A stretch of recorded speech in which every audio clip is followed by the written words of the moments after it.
Welcome, everyone, and it's great to be back for episode 3. I'm Jodie Fielden, and I'm joined with my work wife, bestie, and business partner, Adri Varga. During these podcasts, we share with you how you can turn challenges into opportunities, overcome obstacles, and discover practical strategies to create success. Today's topic is the biggest lessons we've learned while running and growing our business. That's right. And hello, everyone. I'm actually so excited for this episode. Today, we are going to chat about the key insights we have learned along our journey and some key things we wish we knew when we started. Oh, God, there's so many. So let's jump straight into it. What's one of the biggest lessons you first learned when you owned the salon? All right. So, one of my biggest one was always ask and never assume, and also don't make a decision on behalf of others. And I think it comes really, really handy when you have a team. Like when you have staff. It's um it's a learning journey. To actually to become a leader. And when it comes to staying away from assumptions, it's a very, very good learning because. Even when you are upset with your team members, they are not doing things right. I think, like instead of thinking in your head, like that they are not interested, they are not motivated or whatever, the best way to do or to progress with, to sit down with the team member and actually ask questions and let them to explain to you, like what's going on or why they made that decision, and that's going to open up a really good relationship between you and with your team. So that was something which was a really good learning, when it came to team management. How about you? What was your first one, Jody? My first one I actually learnt when I was managing a salon. Oh, I was I think I was 19 or 20 when I first managed my salon. And I had a very big learning from the owners of the business that I was replaceable and that everyone in a business is replaceable. Even you're replaceable yourself. It doesn't matter how much you make for the business. It doesn't matter, how good you are. You are replaceable. And that was, that was a rude shock. Yes, yes, yes. I can absolutely relate to that, and I absolutely can understand that. Yeah. All right. What about you? What's your next one? So my second one is my second one was it's okay to take time to make a decision, because when I started business or businesses and even with my salon, like the pressure that you have to make a decision straight away, or when you have a meeting with your staff, or when you have a meeting with your product reps, like the pressure on of that. Sometimes you have the pressure that you feel you have to make decisions right away, and actually, that's not true. You don't have to make a decision right away. You always can say to the other person, just leave it with me and I will get back to you tomorrow. So that was a big learning for me. How about you? What was your second one, Jody? Actually, actually, one of my ones reflects that as well, and it was actually a lesson that I learned from you. I learned that lesson with you dealing with me. Like even when we first started here, and just when I had the salon and everything, it was my natural response to things is that I need to deal with it straight away, and Yes. I very reactive. If anything happened with the team or in anything in day to day, was that I would react instead of being able to know in myself that and have the confidence to say, you know what, thank you for that information. Let me get back to you with an answer because I can't give you that right now. So Yeah, one and of and mine and reflects that. yeah, and I agree with you because we have this pressure of, and that misconception, like we have to make a decision right away, and that puts so much pressure. And when you are under pressure, you don't make the right decisions. And I think really the learning to step back, stay away, and even if you don't know the answer, there is nothing wrong with that. You don't know the answers right away. Like you can just step back and you can do your little research, or you can discuss the situation with someone you trust, and then you can come back with a leveled mind, and then you can process professionally, because once we under pressure, like sometimes we say things we shouldn't, and the problem is we can't take We've all that been back. there. We've Yes, all been there. absolutely. And and, it's very and difficult, you know. oh yeah, you can't words don't come back. People don't forget the words you say. And they may forgive you for those words, but they don't forget them very often. Which Yes. leads me to again, another one of mine was, it's okay not to know. I learned this when I was in asset management. Even that people will have difficult questions for you, and it's actually better to say, you know what, I don't have that answer right now, let me go and find out. So whether it was someone asking me about something that's happened in the market, or whether it was in the salon and it was a client asking me about a product or about a process or something, it was better to turn. I learned the very difficult lesson of trying to make things up on the fly instead Yeah. of saying, I don't have that answer for you, but I'm going to go and speak to the person that does, and I'll be right back. Hmm. And that actually makes you look more professional, and that you are able to say, I don't have the answer, because no one has all the answers. Absolutely, absolutely. And that's again a misconception, like when you're running a business that you must have the answer for everything. And I had that misconception with my very first business. I thought I have to like that's that's like something, it's non-negotiable, like when you have the business, you have the business because you are the smartest and you know everything. But it's not true, like I did put so much pressure on myself, and like that wasn't really good for my self confidence either. And like then I started to listen to podcasts, started to read books. Then I realized, like when you are a business owner, it doesn't mean that you need to know everything. You need to become resourceful, and like you need to have certain skills, but it's not that you are going to know everything in every single situation. I think one of the things I learned as well, is the smartest business owner is the one that can find the people that know all the different assets that they need and being able to bring them together. Like one of the things I learned is to be like a little squirrel. I squirrel away Yes. all these people that know things that I know I'm going to need to know. Yeah, It's yeah, like, yeah, and that's leadership, like, and then later on in a later episode we can get into all that, but smart leaders, they surrounding themselves with really smart people.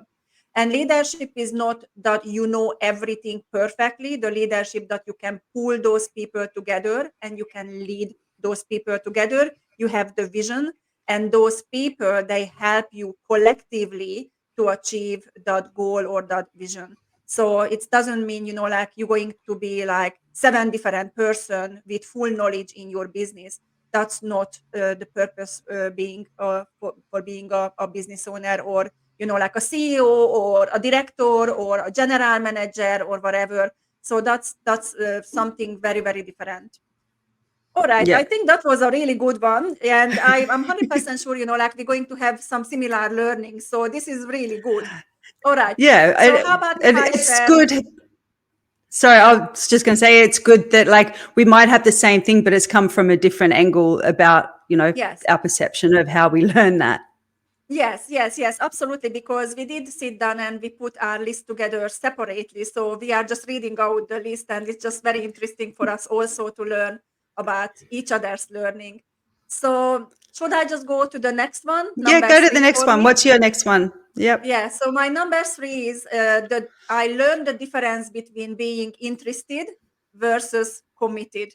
And I learned this one from actually one of our mentor. We engaged one of his training. His name is John Asaraf, and I absolutely love him. Our clients, like we are coaching with, they know, like how much we like him. But it's really the difference between being interested and committed.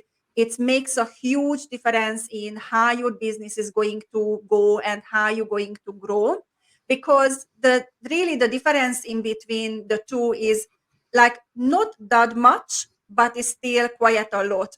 Because if you are interested in achieving your goals, or to make your business grow, or like uh, yeah, to achieve goals, if you are purely interested, this is what he says, like you're going to do all the things which are easy to do. So you are right in your comfort zone, and you're going to do those things because you already have experience, like nothing really challenging. But at the first challenging part, you're going to put your hands up and you're going to find excuses or blame others. And this is when you're going to stagnate in the business, and you're going to get into when you find different excuses, like the economical environment, pandemic, your team, your suppliers, or whatever, your clients are terrible, all the other things. But when you are committed to running and growing your business to success, then you become a higher level because you understand this is actually a journey. Running a business, growing a business is journey, and you're going to have obstacles and you're going to have plans, and things won't go by plan many times. Many times you have to actually stop and like restart all over again. And you try things and you fail and then you learn, but failing is actually part of the process. So when you are committed to your success, what you do, your eye is basically on what you want to achieve, and you understand that is going to be bumpy, it's going to be muddy, and it's part of the journey. So that was a really big learning for myself, that even the successful businesses what I could see, like how good they were, they had to have that journey. This is an evolution what you have to go through. Yeah. Yeah, it How is. about you? Um, my next one is a little bit controversial. People Mhm. will find this very difficult, especially in the wellness and the hair and beauty industry. Clients are not your friends. Now, there's an exception to every rule. And there will be people you find along the way that all of a sudden you really resonate with, and it grows into something else. But as the standard rule of thumb, they are not your friends. Yeah. They, they may be sympathetic, or show empathy to something that's going on in your life, but at the end of the day, that's your life, and they really, they just want what they're there to get. They're not. Then they will leave you the moment that, um, when in their mind, all of a sudden you can't give them what they need.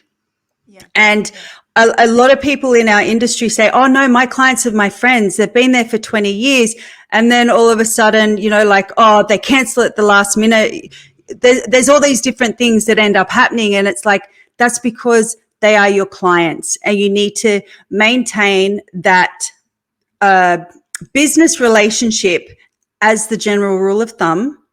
And just remember that whatever they do is not personal. Sometimes we take it really personally Yes. about how a Yes. client behaves, and it's not Yes. personal because it's a Yes. business transaction. And as soon as it doesn't suit them any longer, they'll make sure it's just a business transaction. Yeah, yeah, and I absolutely agree. I agree with you, and this is something which could hurt people, because we tend to think, like, oh, they are so loyal, they are so lovely, they are, sometimes bringing me coffee and all those things. But at the end of the day, like many times, like when you change your business structure or when you put your pricing up, you really can be surprised. Or even for me, what it was, I moved away from my original salon, like literally 5 minutes drive. And one of my best client, who was, I thought, like we were friends, she called me one day and she said to me, I'm too far for her. 5 minutes Yep. drive. And that hurt me Yep. so much because I thought like, oh, Lucy, I Yeah. thought Lucy is going to follow me to Queensland if I move to Queensland. And that was only 5 minutes, but it didn't, it was very difficult for her because she didn't drive. So she had to catch the bus, which took for her like 15 minutes. And she worked in the city. And then she had to come home, then catch the bus. So it was uncomfortable, and Mm-hmm. that uncomfortable bits. The good thing what I appreciated, like that she actually called me and she told me, but I was really Yeah. heartbroken. Yeah. Yeah. So it Look, happens. Yeah. I had one of those as well when I had Harper. One of the clients that she would give me really expensive Christmas gifts. She would give my team nice ones. She was there every week, sometimes twice a week. I had Harper literally the next day from me because I lived above the salon. She came in, walked past all the girls, came upstairs to ask me when I'd be downstairs to blow dry her hair and that I could bring the baby. So, that was like overstepping the boundary. Like, I've just had the baby and you want me to come and do your hair? Hello. Wow.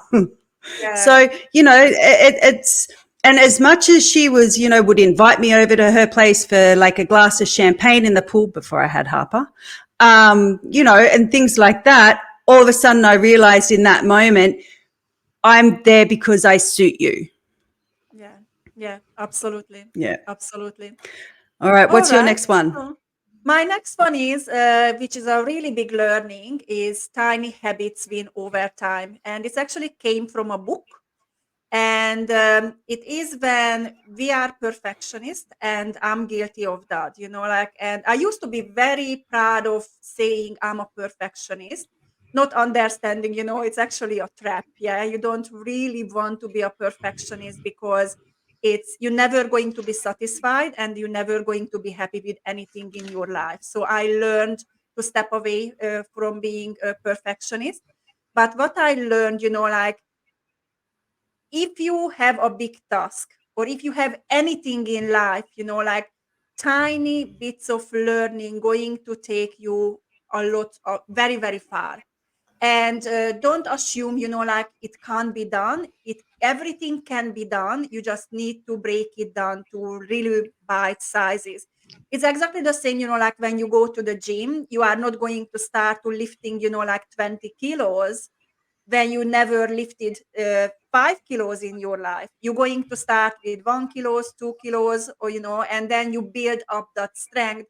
It's exactly the same for business. It's exactly the same when you learn motivating your staff, and when you learn basics of your business. So just be patient and just map it out for yourself, because these little tiny steps going to take you to success. So this is what I learned.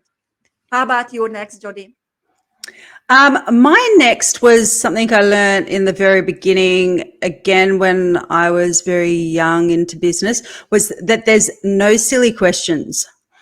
There are only silly answers, but there are no silly questions. If someone's asking you a silly question, it means that you haven't delivered the information in the way that they need it, or they just don't understand. And it's only silly if they don't ask the question, because then they miss out on getting that clarity. And especially like if you're in the room or you've got your team there and you're giving education, people always think, oh, I'm not going to ask that question because I'll look silly asking it. But guaranteed there's at least one or two other people sitting in that group probably thinking that they want to ask that same question. Yeah, that's right. Absolutely right. And how many times we are limiting ourselves from learning because we are worried about that we're going to ask a silly or stupid question, and we're going to be judged. So that's a Mm-hmm. very, very good learning. I think that's amazing. Yeah, and I think Yeah. as a business owner, you need to really take a step back and look at yourself, the way you're responding to people if they're too scared to ask you a question, because it's like, how don't you know that? You should know that by ex- now. I think that's a response we really should Yeah. remove. Yeah. Yeah. Yeah. Absolutely. Absolutely. All right, So what's my yours? next one is my number five is, knowledge is not enough. You have to put it into action, and that's very, very important learning for me, because I used to be putting a lot of effort to learning, but I was too scared to actually practicing or putting those learning into actions. And that's something what again can hold you back when you have your business, because you can be the smartest person, like, you can have all this knowledge in your head, but if you don't put them into action, if you don't practice them, then nothing going to happen. So many times we can see, like, people are in information gathering mode. This is where I was, like, lots of information, and I wanted to learn everything. but then I had my limiting beliefs to actually do the next step, which is stepping outside of my comfort zone and to start to practicing what I learned. Because once you start to practice, and again, tiny habits win over time, like once you start to practice, like it's going to be different. It's going to be new. Obviously, like you are not going to be comfortable, you are not going to be confident. But if you just do one bits after each other, like then you're going to get there. And I think that was a really good and a really big learning for me, like stop just learning what you learn, start to implementing into your business or into your life. How about your Yeah. next one? Mine is put yourself first. Now, again, a lot of people are going to be find that really difficult, especially mothers will find this really challenging. But I learned early on, and a great example of it is when you're sitting in an aircraft and you're going through the safety and they tell you the air mask drops down and you need to grab that oxygen and put it on yourself first, because if you pass out, you can't help anyone and you're all in trouble. But if you can get that mask on yourself, breathe, and then you're able to focus on helping those around you. So it needs to begin with you, and especially like as in my situation of a mother with two special needs, autistic kids that have very wide spectrum of needs. If I don't put myself first, I can't help my kids. If my health isn't good, then I'm not going to be able to look after my kids. So I have to, my mental health or physical health, all that has to come first, because if it doesn't, then I will not be able to be there for the kids when they need me. So, and it's the same in your business. If you're not looking after yourself first, you can't keep your doors open, which then in turn is what provides your employees with a livelihood. So, Absolutely. it has to filter down. You still have to take care of them, but you still need to make sure if you're not right, you can't help anyone else around you, whether it's in business or in as at home.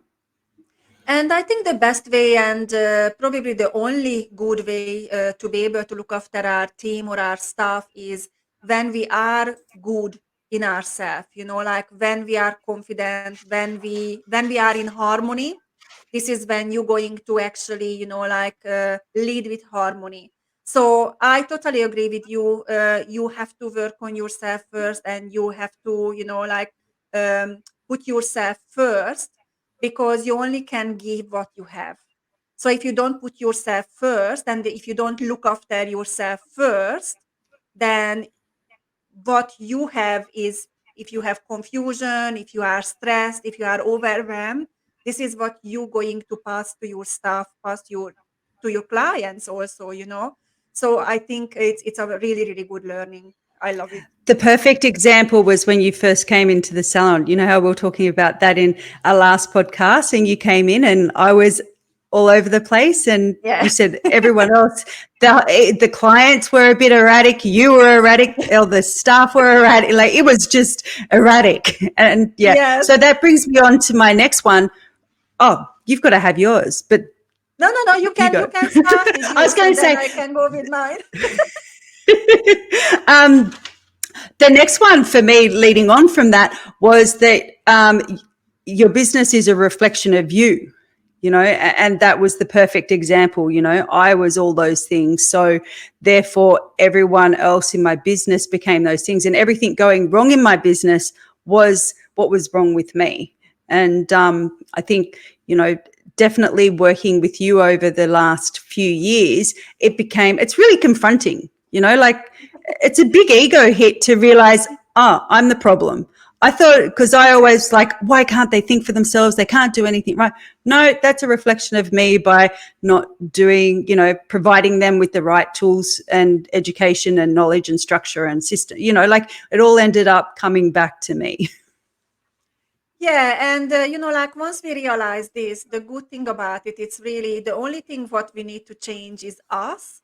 So we need to know, and we need to awareness. I always say awareness is the first step to win any situation.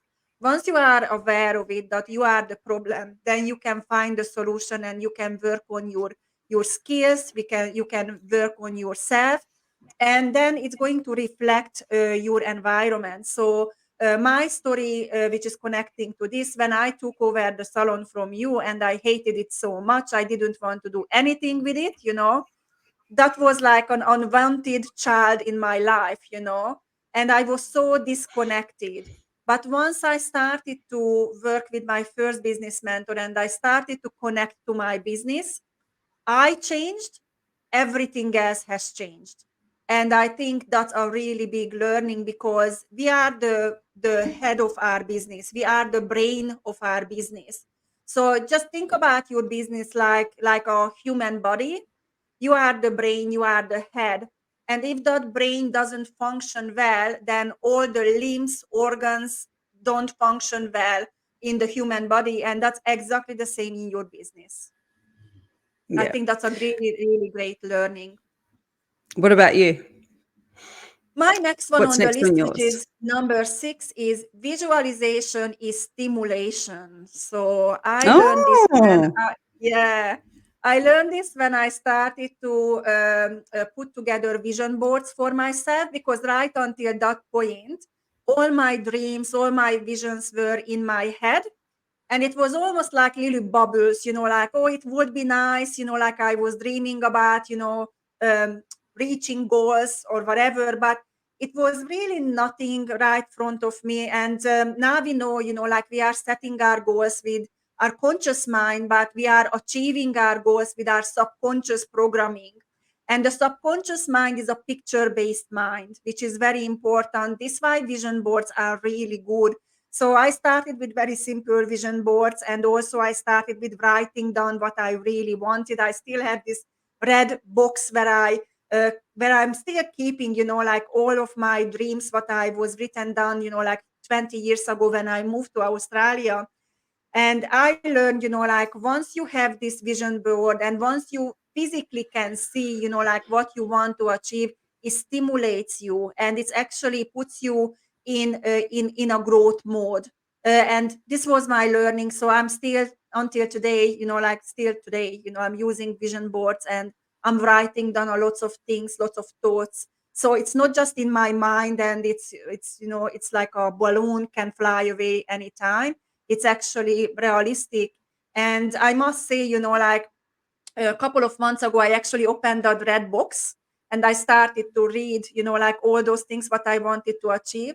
And I must say, most of them I did achieve. So that's something what I learned. fantastic. Yeah, That'll yeah. that's How a about for me, communication is key. uh-huh. So clear role expectations for everyone involved, I think, is a big one that I learned. Whether it was when I was hiring someone, um, even in a business partnership, and even in marriage, like we need to have clear communication about the role expectation, and it's got to it needs to be open for discussion. It can't be just one way. Um, Mhm. Even when you're hiring someone, I think, there's going to be some things that for the right person, you're willing to sort of talk about, how we can adjust for that role. And that's where the communication comes in, and having them feel in, creating that safe space to be able to communicate effectively, because it's not helpful when it's just that one way. Yeah, and then my take on communication. Communication is a higher level, because when you are communicating, you are open to listening and you are open to ideas. When you are just talking, it's almost like, like it's just a one-sided thing. So communication is extremely important. I absolutely agree with you. I think that's a really good learning. And once we have team, or once we have clients, maybe you are just a solo operator, but you have your clients. And then, like communication is extremely important, because many times, like we have fear of communication. We don't want to say things because we are afraid of the answer. And when it comes to communication, you need to be open to those answers, and you need to be okay, like if someone wants something different from what you had in your mind for that person. I think that's a great Yeah. learning. I think part of that is also not only listening, but actually hearing what someone's Yeah. saying. Because a lot of the time we'll stop to listen, but we're not hearing what it is that they're saying. So that's a really big skill to learn, is to be able to Yeah. So the hear way as well as I listen. practiced, yeah, the way I practice that listening skill, which is we must practice it, because what's happening normally between, like when we are we having a chat or a communication or a consultation or anything, then we are so busy with focusing on what we're going to ask next that we actually miss the information. So in order to do that, whenever I had my staff meeting, or whenever, like even if I had a consultation with a client, I always had my notepad with me, because while I was listening, I was taking notes, because I wanted to make sure that I will remember. And I think that's something which very important and very useful. And yeah, I think that's a really good part of, become a good communicator. And once you become a good communicator, in the same times you become a good listener also. Yeah. And I think that even passes on to you become a good teacher. Like I think it has this on flow effect that's just, in so many different aspects, and not just in the business. It passes on to family and children, and dealing with everything. So I think it's really well rounded. What about Yeah. you? What's your next one? We've only So got my we've next got one. one last. This is our last one. All right. So my next one on my list, and we can continue in our next podcast. So my next one on the list is consistency beats intensity. So Oh, this is a big one, I think, because like sometimes people they get this flung, and they start to do things with really really big motivation and everything, and then suddenly that motivation dies off and they stop. So I always knew, like basically, if you want to get far, you have to be extremely disciplined. And, discipline and consistency goes along with each other, So constantly, like if you do just small bits, and again, tiny tiny habits win over time, but again, like if you do consistently every single day half an hour or 1 hour working on growing your business, it's going to take you far far further, along the way, 1 year, 2 years, 3 years time, than when you have these big bubbles of boost of energy. And like maybe you listen to a podcast, maybe you went to a webinar, and then yes, I will do it, and then you do it for 2 weeks, and then your energy is, like it's burst off, and is nothing happens. So consistency is very very important when we are running and growing our business. yeah. No, So I what is totally your agree. yeah so what is your last one for this podcast? It leads on from that, is the one that we learnt from one of our coaches, which was getting started. You might have to correct me on this, but getting started beats perfection. Uh, what's that phrase you that I'm don't you don't have to get it right, you just have to start I it. have to get it Yeah. started? That's it. Yeah. That Yeah. that big one, because I think a lot of the time we don't start because we spend too much time, plan, like talking about it, thinking about it, and then it becomes too big a beast, and then it becomes overwhelming, so you don't start. I think, you Yeah. know what, put trying to make it perfect behind you, and just take that first step, because you can fix it as you go along. You can't fix it if you don't start it. Yes, absolutely, absolutely. And I think this is when it's really relevant, like there is never a perfect moment, there is never a perfect time to start anything.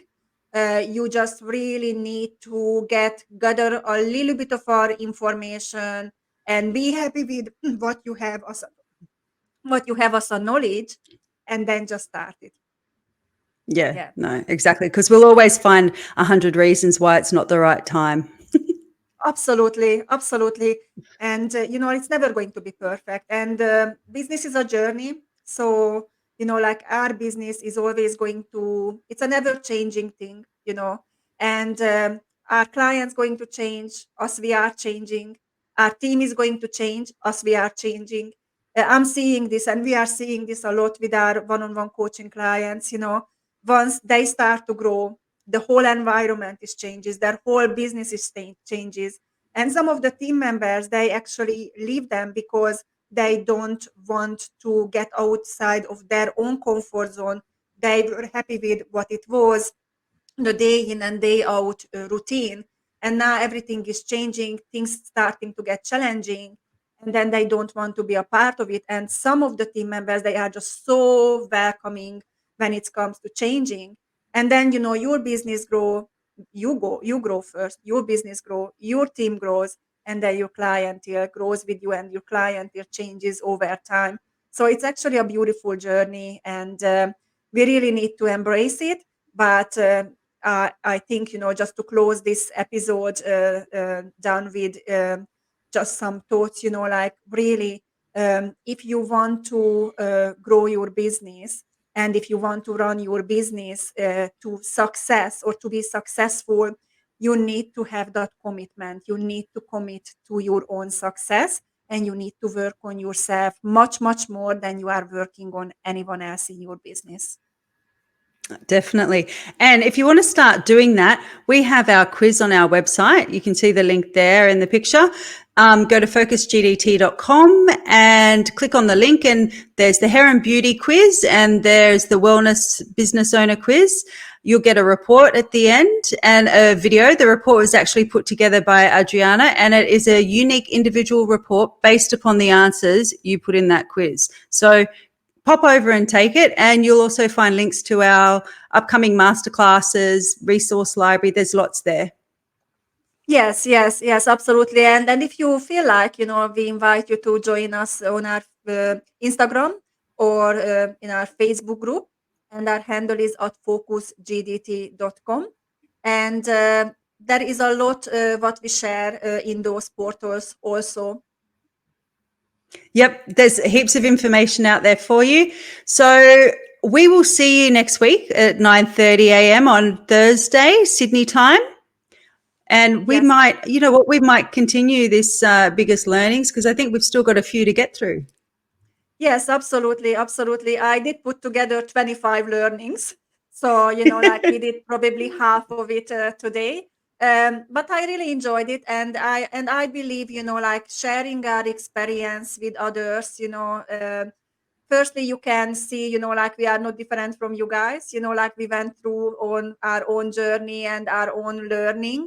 And why not, like if we can share this learning with you, and maybe you can take away one thing from this learning, or you have an aha moment, then we already done something fantastic, today.